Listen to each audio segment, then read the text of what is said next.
Coaching in Session. Your exclusive destination for unparalleled personal and professional growth. With your host, Michael Rearden. Whether you choose to live within limits or break free, your mindset journey begins here. Have you ever taken a step back and looked at all of the resolutions you have had in your previous years, from maybe when you were young and your parents told you for the first time that, hey, you should make New Year's resolutions and you should commit yourself to them. However, as we were progressing those years, every year, we may have been able to accomplish some of them or part of them, or maybe none at all. And then maybe some years we succeeded wildly, maybe even more than what our resolutions were. But the issue is not so much of are we having resolutions, but what resolutions actually mean. Because if I were to say, all right, I'm going to create all these intentions for the new year, but every single year I don't even put any attention to it, don't you think something's going to happen with my subconscious saying, well, you did it last year. You tried, you didn't succeed, you stopped, you didn't die. So the subconscious is going to say, why even try? Why even bother? Yes, of course, the conscious mind is going to be forefront in the beginning of the year. It's going to be hungry. It's going to be driven. It's going to have the momentum. It's going to be motivated. But that motivation runs out. So if we understand clearly that the aspect of resolutions and why they fail is because we are not changing. So if we had to look at how to change, we would have to take a look at this blog that I wrote, Why Most Resolutions Fail and How to Succeed Anyway. In this article, you're going to learn exactly what has been going on in the minds of many of the people who have started resolutions and have failed every single year. Almost like a guarantee that you will start something and not finish. Imagine if you hired a builder to build your home and they're all gung-ho about it. Hey, I'm going to build your home for you. And they get the foundation in, they get the framing in, and all of a sudden, boom, they're gone. They didn't even put up the drywall. They didn't even wire the house. You have some plumbing, but it's not going to pass inspection. So you have all of these problems with this home, yet you need a home to live in. In the same regards, you need to have a life to focus on. So if you're not focusing on life, the world is going to give you whatever life it wants. And oftentimes it's not the life that you dream of. So when we're looking at the idea, and we're going to be continuing the framework throughout this whole entire month, because I believe it's so important to not only have the foundation and the framework built before we even start the decoration part of what next year is going to be. And that's when we start to make it like ours. Like, hey, I'm going to put this picture frame here. I'm going to put this cabinet over here. And you're figuring out where you want things to be. You can, of course, plan for it. But when you plan too far ahead, especially into the year, if there is a pivot that needs to happen and you don't know how to do it, you're going to, instead of pivoting, you're going to stop. So it's important that we are pragmatic with our changing and we're pragmatic with what is happening. We're super flexible with everything that is happening. We're treating it like fun. We're treating it like a new fresh breath of air. And this is how we need to progress. If we are just going to be stagnant, we're going to become stale at one point and we're going to stagnate. So we are looking at a couple of things in this article. We are going to have a lot of good examples, but we are going to get to the framework in just a minute. But I think when we're looking at this article, there's going to be a couple of takeaways. Number one, you're going to understand why resolutions fail without strategy. The reason why you would give yourself to be more confident, this idea to be more confident or to lose weight or to save some more money. But the reality is you never really truly address the root cause, the habits, the beliefs that keep you stuck. You're staying there. One of the reasons why I'm a mindset coach is because it starts with the mindset. Because if we can start to change your mindset into thinking of, hey, I'm this person, you become that person. Imagine if you do all the work, you do all the cosmetic stuff, and you still have the same interior. Let me put it into perspective for you. You spend all of this money on redoing your home. The whole outside, you put new windows, you put a new paint, new roof. All the color schemes match on the outside, but on the inside, you don't change anything. You still have the same old, outdated cabinets, the dark cherry wood cabinet finish. You have these old tile floors that are dingy, and you have all of these walls in places that don't need to have walls, so you don't have open concept living. And you were wondering why you did all of this work on the outside, and the inside is still a mess. Because when you walk in from the outside, you're looking at, oh, wow, this is real nice. Everyone's looking at, oh, wow, you're doing great. And then when you walk in on the inside, you're like, this seems all too familiar. Our comfort is there. And so we have to get rid of our old patterns so we can win. Now, this is all going to lead to us focusing on our identity, because our identity is given to us at an early age. We learn, I'm talking about around 3 to 7, we're building our identity. Of course, your identity is going to be solidified around 7 more so than the earlier years. And then it's going to manipulate and it's going to restructure as you are going through your teen years, and then in your early adult years, and then your late 20s typically. And some people have midlife crises, and so around 40. So there's going to be different times when you might shift your identity. But then again, why do you have to focus on who you are? Why do you have to focus on your identity? The reason is because we are not just looking for the outcome. We can always say, hey, if I were successful, I would have a $1 billion business. I would have a relationship where they love me and my kids run up to me and everyone's respectful. This is all nice and everything. But do you believe that that life is even possible? Some people, they think of the grandiose life and they just make it so far-fetched. As much as they will love for that life to happen, there's something inside their mind, the subconscious is the whisper that says, yeah, that's not going to happen, buddy. No, it's not going to happen, sweetheart. As much as I know you want this for yourself, it's not going to happen. It's not realistic, right? Where in the past have you provided enough evidence to say that this is going to happen? So what continues to happen is that people are just not disciplined. They are broken. They feel like they're unworthy.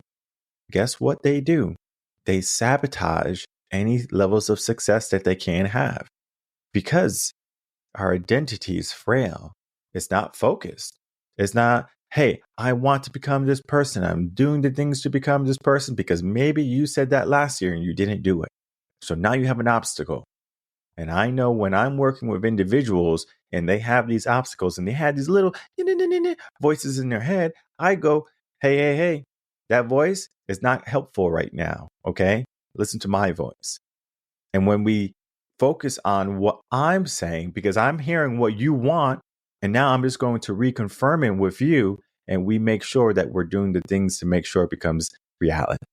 Some people, they will give themselves this idea of transformation, but they don't want to do the work. Imagine that you wanted to do something, but nothing changed. I want to lose some weight, but you keep on eating hamburgers and hot dogs and Doritos. Now, what did you change? Oh, I ate less hamburgers. Okay, that's a start maybe. But the reality is you have to do something big for transformation. When I was young, we had different shows. And I think maybe the most relevant show today that most people will know is Autobots, right? The Transformer movies. And they have Autobots and the Decepticons. And these are cars, right? Regular cars that can transform into robots. And they're not necessarily only cars because they can scan any type of vehicle or I think anything. They can become that vehicle. So they could be a jet, a helicopter, a truck. When they transform, they're a totally different thing. Imagine if they just transform from a car into another car. It doesn't make sense, okay? So Transformers transform. If you want to transform your life, what's going to change about you? When you look in the mirror, what's different?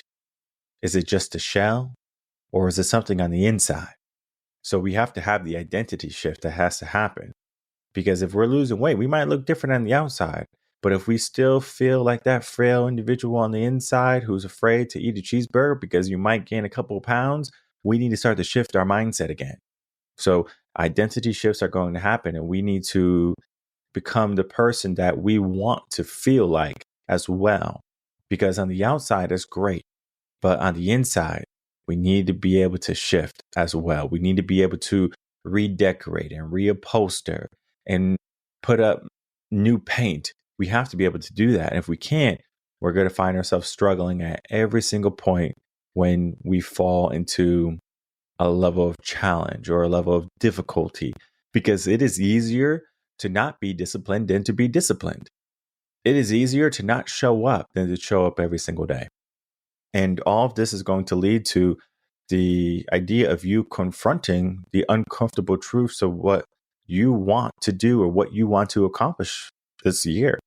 You have to break the patterns. You know what you do. For example, maybe I'm a person that goes to work. I work a 9 to 5, and then I come home, and the first thing I do is I sit on the sofa and I turn on the TV. And I'm watching a little bit of TV, and I'm getting hungry. And I'm just so tired. I had such a rough day. So I say, you know what? I don't want to go and cook a meal, or I don't want to go do anything. So I'm just going to order some food. And you order Uber Eats or DoorDash, or maybe you even have a little bit of energy for you to get up and get out and to buy something. Whatever you buy. You can buy, I guess you can go to Whole Foods and get something nice. You can go to meal prep places. Like they have a couple here in Texas, but it's not going to be everywhere. You can go to the diner and maybe be selective in what you eat or go out to eat. But again, most people don't want to be bothered with all of this nonsense. They just want something quick so they can continue with their series or their show that they started. So the pattern that they started is harder to break if you are going to keep on doing it religiously. So if you do something over and over again, the only thing you have to do is disrupt the pattern.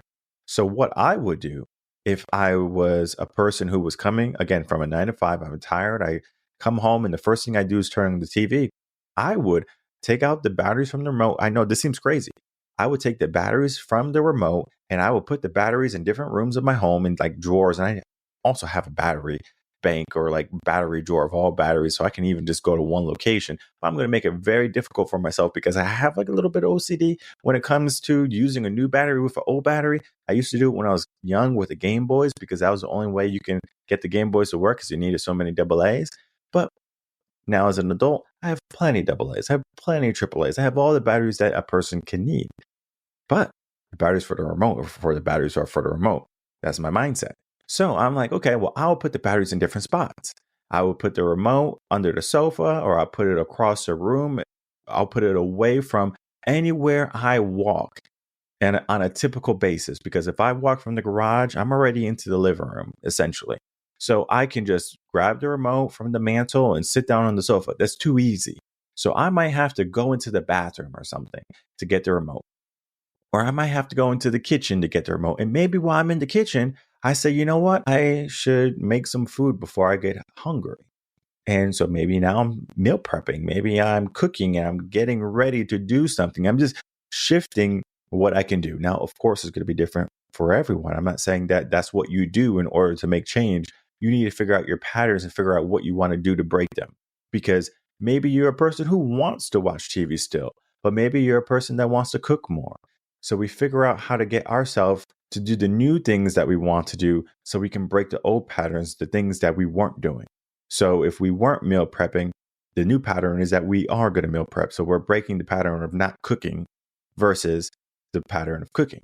So we have to be very honest with ourselves. We have to be willing to hold ourselves accountable. If you're not holding yourself accountable for the things that need to be changing, you're going to repeat the cycles again and again. So you have to say, I want this and I'm going to do it, right? I even like to give myself consequences. And this is, again, you need to have a strong mindset, all right? There was a bodybuilder long time ago. probably, 10, 15 years ago, where he said something along the lines, if I can't do something or if I don't do something, I have to eat a can of cat food or dog food or whichever type of food it was. I don't know if you ever opened up a can of dog food or cat food, but it doesn't smell that enticing.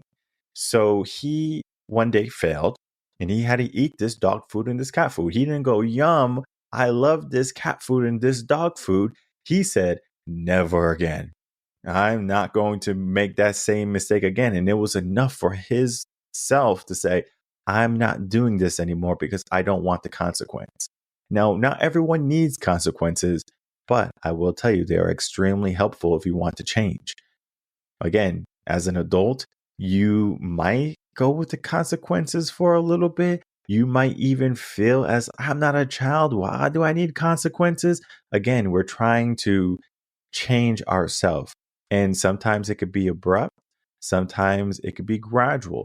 Everyone loves the gradual, it's comfortable, but the abruptness can sometimes feel daunting. It can feel as if you are losing control of yourself, possibly. And I say, if you want to have some big changes in your life, you have to be able to do some big things and make some big moves. And sometimes having big consequences can be enough to invoke change. Now, of course, we are going to continue with this process and we're going to become more disciplined. And we have to remind ourselves that we're not going to just listen to coaching a session to get some motivation. We need to start to apply the things that we're learning here and become more disciplined. Because if I'm telling you to do something and you're only doing it because I told you to do it, it doesn't mean you're disciplined. Discipline is that you do it even if you hate it. You do it even if you're not told. You just do it because that is what you do. I go to the gym and some days I don't want to go to the gym. Like this week was kind of crazy. I said, I want to go to the gym, but I don't know what body parts I want to work out with. And you might think, well, you still wanted to go to the gym. You were still disciplined. And I would say you are 100% correct. But then I would say this is not the mindset of someone who's disciplined. Someone who's disciplined is going to say, I'm working out this body part this day, and I'm going to do this, and I'm going to do that. And they're regimented. They have that discipline. Now, of course, we can loosely define discipline and say, well, you're going to the gym, you're doing what you're supposed to do. Well, how about if discipline is that you go to work at 9 to 5, but you don't get any work done? Same thing. It's the same concept. If I don't have the intention of going to the gym to work out with 100%, then what am I even doing? So if you don't have the intention to wake up disciplined and focused to fight your day, what are you even doing? Because, yeah, you could be disciplined to do the motions of everything that you are accustomed to. But if you're not even doing it with any bit of enthusiasm or any bit of effort, you're going to find yourself looking for motivation to fuel you. And that doesn't get you to where you need to be. Motivation is temporary, right? That's why we have motivation in motion. Motivation is always moving. And it's like you can keep on renewing motivation, but for how long before that runs dry, before your mind and your subconscious start to work against you? Yeah, sure. Listen to all my motivational videos. Listen to all the podcasts. And you're going to find yourself, if you're not taking enough action, it's going to stop. The discipline needs to come very quickly, especially when you have the momentum and you're looking for motivation. Build the discipline with those two factors, and you're going to find yourself making the small shifts that need to happen. So all of this is to say that this is not going to be easy. This is going to be uncomfortable, okay? Get ready to feel uncomfortable. Sometimes when I'm at the gym and it's time for cardio, I worked out already 45 minutes lifting weights or an hour, whatever it be. And I go, I don't want to go on the treadmill or the Stairmaster for 10 minutes or whatever it be. And I'm like dreading this discomfort. And then when I do it and I accomplish it, I feel good. So I do the things that I don't want to do and I feel good after them. And it seems counterintuitive. Why would I feel good doing the things that I didn't want to do that I did? Because the mind understands something. When you do something good for your body or just even yourself, it appreciates it. It's like, oh, thank you for that. Of course, there's a aspect of who you are. The discomfort is that the brain is also trying to keep you from expelling energy, right? Because you never know when you have to run away from the police or a lion or a robber. I mean, there's so many issues that could happen to the brain, right? Because the brain can't disassociate fear from going on the treadmill and being uncomfortable versus the fear of something happening and you not being able to take action. It's all the same to the brain. So we need to figure out, okay, well, if we're going to do this, how can we do this with 100% confidence? And the more you do it, the better you're going to get at it. I know when I was doing yoga for a period of time, I would sometimes dread going into yoga. But then after, I felt like I was walking on air. I said, whoa, this feels good.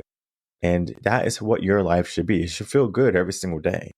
And if your resolutions are not making you feel good and making you hopeful for it, then maybe they're not the resolutions that you need to be focusing on this year.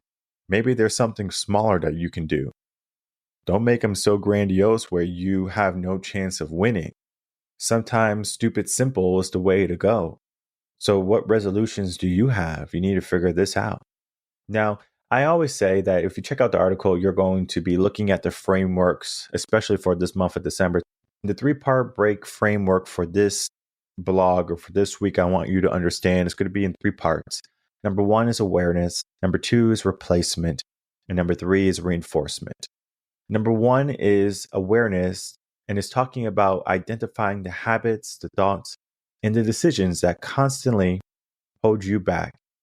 Write them down and be honest about the impact you had on your life. So this is where journaling can come in. This is where coaching can come in, where you're talking about what has happened, what is happening, and you're bringing some new light to everything. And this is important for you to understand, because if you can be more aware of what you're doing, imagine this. I remember when the smartphones first came out, iPhone and everything, eventually they started to have the usages of how often you're on a certain app or on your phone. I remember one client during the pandemic, he was like, I'm afraid to look at that because I don't want to see what I'm doing. And he goes, yeah, I spent like 20 hours this week watching YouTube. And I was like, whoa, like we need to start to adjust this a little bit more.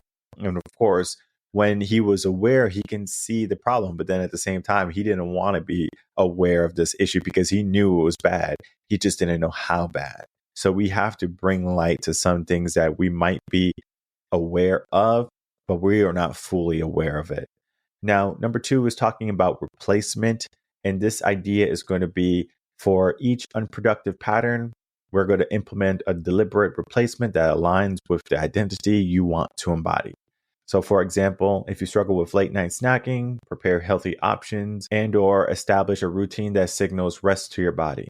If you overspend, replace mindless purchases with a small saving ritual. So again, this is just replacing a bad habit with something that is better for you. Now, I'm not going to say it's a good habit either. It could just be better than what you were doing.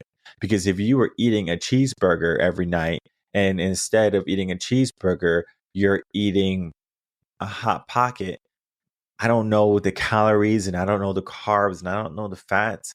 It might be the same. It could be a little bit better. So maybe eating the Hot Pocket could be better, but maybe you want to go full 180. So instead of eating the Hot Pocket or the hamburger, you're eating a salad, right? So you get like a little bag salad. It's super easy to make, and you can get some grilled chicken that's already made from the store, or you can make your own type of meat or whatever you want for it. You get up some ham slices and cut up some ham. I mean, there are so many options for you to do something different, right? You're just replacing what you have been doing with something a little bit better.